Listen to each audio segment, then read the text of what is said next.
Karur stampede இஷ்யூவில் வந்து கரூர்லேருந்து விக்கின்ஸ் எல்லாம் மாமல்லபுரம் போகிறாங்க. விஜய் வந்து நாளைக்கு பார்க்குறாரு. சீமான் என்ன சொல்கிறாருன்னா ஓட்டுப்பட்டி இதே போல் பனையூர் கொண்டு வருவாங்க. நான் இந்த விஷயத்தில் அவருக்கு என்ன பதில் சொல்கிறீங்க, இவரோட கருத்துக்கு என்ன பதில் சொல்கிறீங்களுக்குள்ளே நான் வந்து போக விரும்பலை.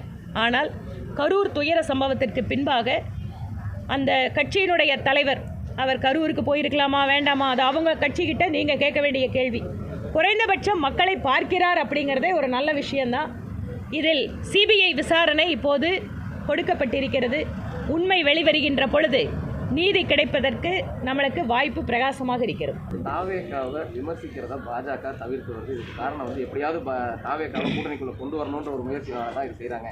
ஆரம்பத்தில் தாவேக்கா பாஜகவை விமர்சிக்கும் போது உரிய பதிலடி பாஜக தலைவர்கள் கொடுத்தாங்க. எதுக்காக அமைதி காக்குறாங்கன்னு ஒரு நாங்கள் எங்கேங்க அமைதி காக்குறோம்? ஆக்கப்பூர்வமான விமர்சனம் வந்ததுன்னா அது எல்லா கட்சி மேலேயும் நாங்கள் வைக்கிறோம். புரியுதுங்களா? ரெண்டாவது, விமர்சனம் பண்ணினதாலவே கூட்டணி வரலன்னு சொன்னால் இன்றைக்கி எந்த கட்சியோட கூட்டணியே போட முடியாதுங்க. ஏனென்றால் ஒவ்வொரு கட்சிகளும் அந்த தேர்தலுக்காக ஒரு கூட்டணியை சேர்க்குறாங்க. அப்போ அந்த கட்சி மேலே விமர்சனம் பண்ணியிருக்காங்கன்னா காங்கிரஸை பற்றி திமுக காரங்க பேசாதான். ஏங்க அவ்வளோ தூரம் நீங்கள் கூட்டணிக்கே போகாதீங்க. கரூரிலே பொதுக்கூட்டத்திலே முதலமைச்சர் திரு செந்தில் பாலாஜி என்ன சொல்கிறாரு? திருடருங்கிறாரு. அதே முதலமைச்சர் அவர் கட்சியில் சேர்ந்த அமைச்சராக்கி அவர் தியாகிங்கிறாரு. நீங்கள் விமர்சனத்துக்குள்ளே போனீங்கன்னா எல்லாரும் எல்லாத்துக்கும் பதில் சொல்லுங்க. நன்றிங்க. நான் உள்ள வரும் வெளியில் போங்கனால நான் சொல்ல மாட்டேன், அது தேசிய தலைமை சொல்ல வேண்டிய முடிவு. அதனால் நாங்கள் கட்சியில் இருக்கிறவங்க என்ன கூட்டணி தேசிய தலைமை அறிவித்தாலும் அதுக்கு வேலை பண்ணுவோம். இப்படி மாறி மாறி பேசுறது மக்கள் பார்க்கும்போது எப்படி என்னன்னு கேட்டால் அது கொஞ்சம் வருத்தமாக தாங்க இருக்குது. இந்த மாதிரி பேச வேண்டிய ஒரு சூழல் எதனால் வருது?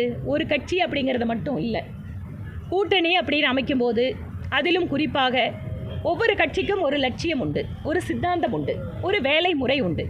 இதையெல்லாம் ஒவ்வொரு கட்சியும் வச்சுட்டு இருந்தால் கூட தேர்தலில் யார் வரக்கூடாது அல்லது எந்த ஆட்சி அமைய வேண்டும் அப்படிங்கிறது பிரதான நோக்கமாக இருக்குது. நீங்கள் மத்தியில் கூட பாருங்கள், பிஜேபி வரக்கூடாதுன்னு தான் எல்லோரும் ஒன்றா சேருவாங்க. மற்றபடி அவங்களுக்கு வேறு ஏதாவது பொதுவான விஷயம் உண்டா? காங்கிரஸ் கம்யூனிஸ்ட்டு சித்தாந்தத்தில் எங்காவது ஒன்றா இருந்தா? இங்கே இதை விட மோசம் என்ன பாருங்கள். நாமெல்லாம் கோயம்புத்தூரில் இருக்கிறோம்.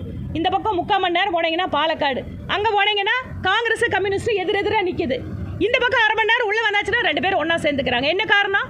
அங்கே போயாச்சுன்னு சொன்னால் பிஜேபி வந்துடக்கூடாதுன்னு ஒன்றா சேர்றாங்களா? சரி, பிரிஞ்சு நிற்கிறாங்க. அதாவது அவங்களுக்குள்ள அதிகார போட்டி.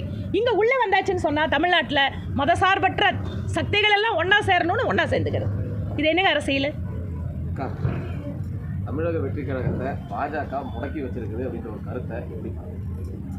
அபாண்டமான குற்றச்சாட்டாக இருக்குது. இந்த நாட்டில் எல்லா தேசிய கட்சிகளும் சரி, மாநில கட்சிகள் அவங்கவுங்க சுதந்திரமாக செயல்படலாங்க.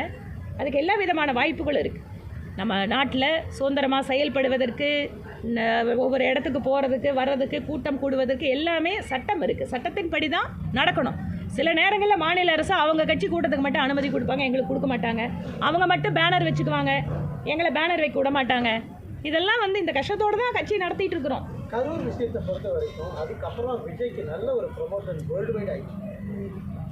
எனக்கு தெரியலைங்க, நீங்கள் சொல்கிறீங்க. சரி, ஓகே, உங்கள் ஸ்டேட்மெண்ட்டை நான் கேட்டுக்கிறேன். என்னன்னா, அயல்நாட்டு தூதர்கள் எல்லாம் வந்து விஜயை சந்திக்கிறதுக்கு மத்திய உள்துறை அமைச்சர்கிட்ட அனுமதி கேட்டதா ஒரு கடந்த நாட்கள். எனக்கு அதை பற்றி எதுவும் தெரியாதுங்க. உள்துறை அமைச்சர்கிட்ட யார் கேட்டிருக்காங்கன்னு தெரியாது. இல்லை இவரை பார்க்குற கேட்டிருக்காங்களான்னா எனக்கு தெரியாது. நான் உள்துறை அமைச்சகத்தில் இல்லை. ஆனால் தாவேக்காவுக்கும் பாஜகவுக்கும் எந்த சம்மந்தம் இல்லை. நீங்கள் தான் மீடியாவில் எழுதுறதை நாங்களும் பார்த்துக்கிறோம். அதுக்கு மேலே எனக்கு ஒன்றும் தெரியாது. செய்திகளை உடனுக்குடன் தெரிந்து கொள்ள கீழ்கண்ட கேபிள் மற்றும் டிடிஹெச் நெட்வொர்க்குகளில் எம்நாடு செய்தி தொலைக்காட்சியை காணுங்கள். பாதகம் செய்பவரை கண்டால் நாம் பயம் கொள்ளலாகாது பாப்பா. மோதி மிதித்துவிடு பாப்பா, அவர் முகத்தில் உமிழ்ந்துவிடு பாப்பா. அண்மை செய்திகளை உடனுக்குடன் தெரிந்து கொள்ள இணைந்திருங்கள் எம்நாடு தொலைக்காட்சியுடன்.